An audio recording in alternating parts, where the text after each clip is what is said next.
My man came in looking wild today, and this is a major transformation. Sometimes these can be really difficult to approach in the barbershop, but I want to show you guys real systems that give you real results. My client today is asking me for a nice flow back mullet haircut. He's always been a fan of having a nice sharp taper on the side, so that's what I'm going to bring you guys today.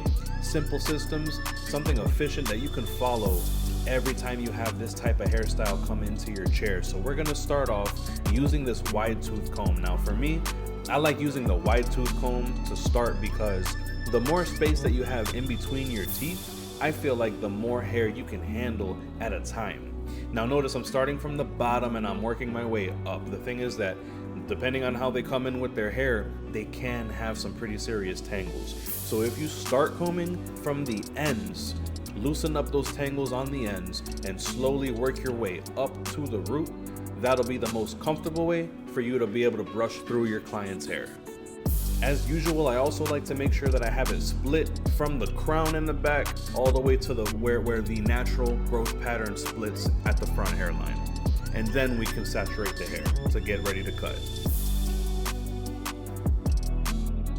Now you've seen in videos prior, I don't usually do the horseshoe parting where I split all of the hair from the top section and separate it completely from the side section. However, he really is looking for a full transformation, so this is going to require a good bit of deconstruction on this hair. So I'm going to make sure that I maintain that middle split that I always do.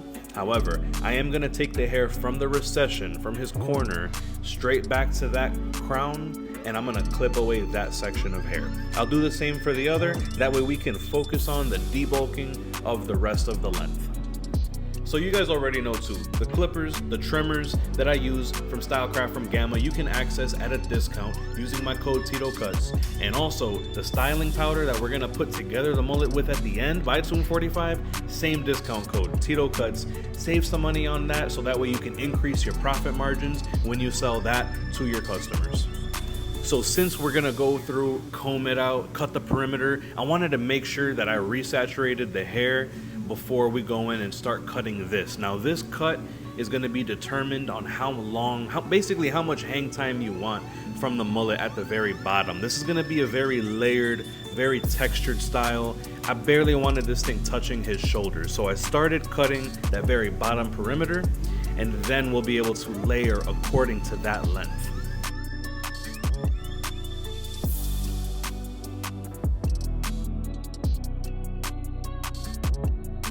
Now I want to make sure also that I separate the area from the apex of the head down to the ear, because the thing is that front section of hair is going to be tapered a lot tighter, and we're going to use that section to flow into the back. We're going to focus first on setting that perimeter and layering the back so that way we can give our client a nice flowy texture for this mullet hairstyle. So we already went ahead and set the perimeter. At this point, I'm making sure too that I want to make sure I didn't miss any hairs. Comb through it, make sure that you have a nice, precise bottom layer, because we're actually going to use vertical partings now to create the layering all the way throughout the back.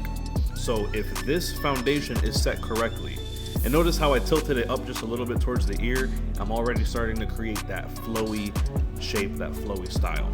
So here's what we got coming up now. I'm gonna make sure that I split the back. I'm gonna part the seas like Moses did the water. I'm gonna go ahead and focus on this first little section here that I'll be able to elevate to a 90-degree angle and cut that layer straight up and down. Now notice when I elevate it, you'll be able to see here at the right there towards the tip of my fingers, that short length is the perimeter that I cut. And I can take that and I'm gonna do my best to cut that. I'll pull the hair straight out and I'll do my best to cut that layer straight up. And if we can do this repeatedly and consistently, we're gonna give our client some great layering. Now it's not gonna be the most comfortable thing. I'm sure this job would be so much easier if I would just get myself a small pair of shears, a 5 or 6 inch. But you know, this is just something that I'm still learning to become comfortable with. But my clients continue to return to me. They see the effort that I'm putting into learning these styles, even though it's not the most comfortable thing for a barber. But if you put that effort in, they're gonna notice. You're gonna become more versatile, and you'll be able to service a more broad range of clientele. Now you'll notice that after every few cuts, I'll take my fingers and I'll kind of scrunch through. I need to appreciate the style as it's coming together. So now, just for a moment, we can breathe. Let's go to something that we're all familiar with as barbers, and that's clipper over comb. Look at this satisfying slice right there, man. We went right through that. Using that Stylecraft Instinct X, man, that vapor blade is hella sharp, man. That thing cuts. Now notice, I'll elevate, and as I'm pulling away, I can scratch at the hair. Just to add a little bit more layering, you're gonna have to do a little extra layering behind the ear because we're transitioning from two different sections. So hit that a few times with the clipper over comb technique. So once you're satisfied with the layering, just the basic levels, we're gonna start in with this taper. I'm gonna take this clipper closed, all the way closed. I'm gonna create one panel going up with that lever open, and then we can concentrate on blurring that out. So if I set that first line, clipper closed, the second line, clipper open, it would only make sense that in between, to erase that layer, we're gonna play with the lever. Go halfway, go one notch from closed, just go knocking that out. This doesn't take too long right here. Now with the one guard open, we'll create a little bit of space. I'll give myself a good inch to blend out, and then we close it, right? And then we just stay concentrated just underneath that, so that way we can erase that line. And thinking ahead, guys, if we set that line there with the one, and the line underneath with no guard, what's in between? And that's the half guard. If you feel comfortable with it, start halfway closed. If you want to take your time and just little by little, if you're still learning, start with it all the way open and work your way closed. But you can see, guys, it did not take too long to blur out that taper. That was all in real time. It felt like 45 seconds to be able to knock that out, right? That very top line, we put it in with the one guard. So if we're gonna gradually bring it up, now we can use the 1.5 guard. And of course, if we have any more cleaning up to do, we can do some clipper over comb. Just make sure that you stay concentrated in this area. You guys already know from my previous videos how valuable one client can be. Well upwards of $1,000, 1, 2, or 3 even, depending on how often they come. How many more clients can you not add to your clientele list now if you start advertising these kind of haircuts, that you know how to work with this kind of texture and you're not afraid of haircuts with some length to it? You know, it's not all bald fades and tapers and afros and comb overs. Sometimes you gotta get a little uncomfortable. But if you take the time to learn these styles, man, I guarantee you can gain so much more clientele, and it will put you on the path to be a 6-figure barber. We go over all this kind of stuff in the mentorship. Like I said, I'm one of your coaches. I will help you through that process to get you to 6 figures, and Basio will help you get to 7. So just let me know, man, if y'all are interested, if you like this kind of information being put into the videos, I'll continue to do so. Here we are getting back to this layering, guys. Now, after you already do that side tapers, right? After you take the side tapers and you already debulked everything, you know, sometimes, like I said, I'm not fully comfortable with these haircuts yet, but I do them. So sometimes I do have to go back and re-pull out these vertical sections here and check for peaks and valleys in the haircut. I just want to make sure that all the way throughout it's flowing, and you know, I'm looking pretty happy with it. You see how kind of doing that scrunching motion, I could see the layers coming together. Let's get ready to cut the top down now. After you release the hair from the clips, we're gonna go ahead and comb it through. And remember, if you run into tangles like we did in the beginning of the cut, start from the ends to the roots. Now, the technique you're about to see is inspired by the DFS formula that Josh OP teaches, and I really recommend you guys take the course to have a full understanding of it. But what I like to do, and what I've picked up from it, is if you're gonna have hair that is styled back, you're gonna have length there, right? You're gonna have length left over to brush back. So when I part this hair according to the growth patterns, and I leave extra length there, I can angle it back towards where it's gonna smoothly blend into the length in the back. You can use this block graduation style to be able to establish the length, and when it comes to blending it in, you can use more vertical partings, right? Just make sure that you leave the hair longer towards the front if it is going to be a style that you're going to have to blow back. You can definitely do that. If it's going to be a tighter crop style, then you would have your fingers pressed pretty close to their scalp. So just keep in mind the overall style that you have. And you can see there, I was kind of like feathering it back, right? Just layering, blending. There's all sorts of techniques. This is a pretty high difficulty haircut. So I would encourage all of you, to try it. And it's gonna be uncomfortable, but do it, because there's a lot of people this year and last year and the year before. It's a new trend where people are starting to appreciate the longer length haircuts.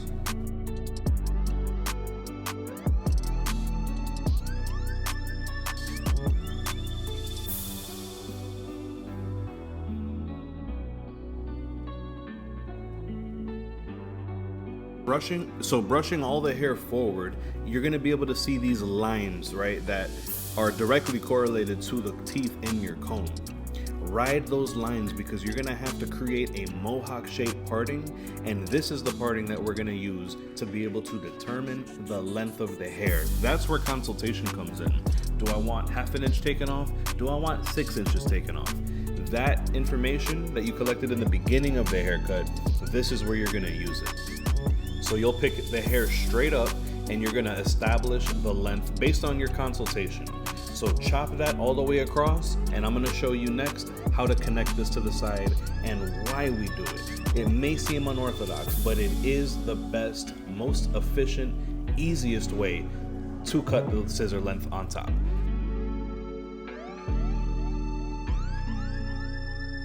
Now watch closely. I'm gonna brush that mohawk parting into the left side of his head, because this is the next section of length that I'll be cutting. Since I brushed it into that length, look here, in the very middle, you're gonna see a short point on the left, which is the mohawk parting I cut. And you're gonna see a short point on the right, which is the side perimeter that I cut when we were establishing the style. So if I just pull this up a couple inches at a time in sections as I move my way to the back, this is the foolproof way on how to cut the top. And it may not be, I'm not perfect at this yet. I'm still learning and getting comfortable with this, but I just want to show you guys as I'm learning it. Now check this out. I already did that side, right? So now I'm gonna pull some of that section off to the other side, and I'm gonna repeat the same process again. So now at this point, before we style the hair, blow dry the hair, we just want to make sure that we check for any imperfections that we can see with our eye in the blend, because we're prepping for the next step of the haircut, which is going to be give him a nice sharp lineup and a nice style, because I'm not going to want to let him leave here today with a soaking head of hair. The truth is, when it comes to scissor haircuts, you're not going to be able to see the full flow and make sure that you didn't miss any spots until you blow dry the hair. That's where all the imperfections in a scissor and layering style cut reveal themselves.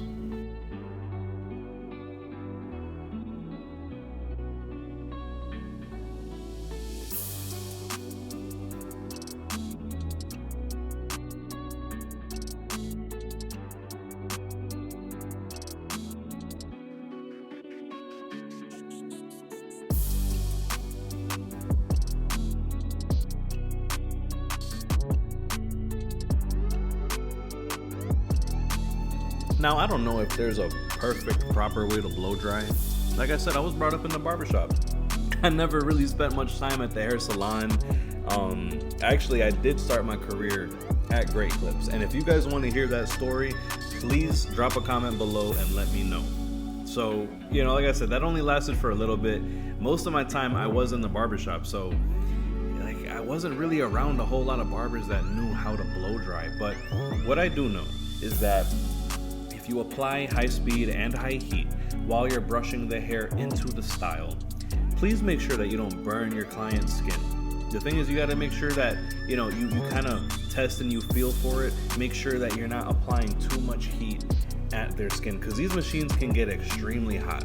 I know that this haircut is going to be a nice flowing backwards style, so that's how I'm going to start this whole blow dry session. And you'll see here when I get to the very front of the bangs, sometimes if you want a nice quiff style look, you can put the brush in the hair, roll it back while applying that heat towards the vent brush. This vent brush actually is a product that's from Josh OP. And he has an amazing line. He's definitely going to have an amazing line available soon for us to be able to style. And you know, that's his whole realm, is just high quality styling.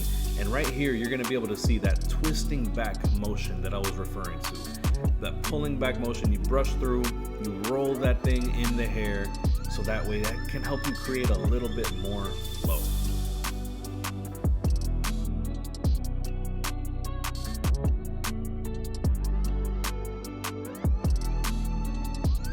Now you remember how I was saying after the hair is styled, that's when it can really start to reveal some imperfections in the haircut. And in this case, I decided I needed to do a little bit more work on that side blend. There's no way I was gonna put out a product for my client or for you guys if I didn't feel like it was truly a high quality finished haircut, well blended, well flowing. My standards are higher than that. And that's exactly what keeps my clients coming back to me year after year, and I want you guys to experience the same. You have to respect your craft better than that.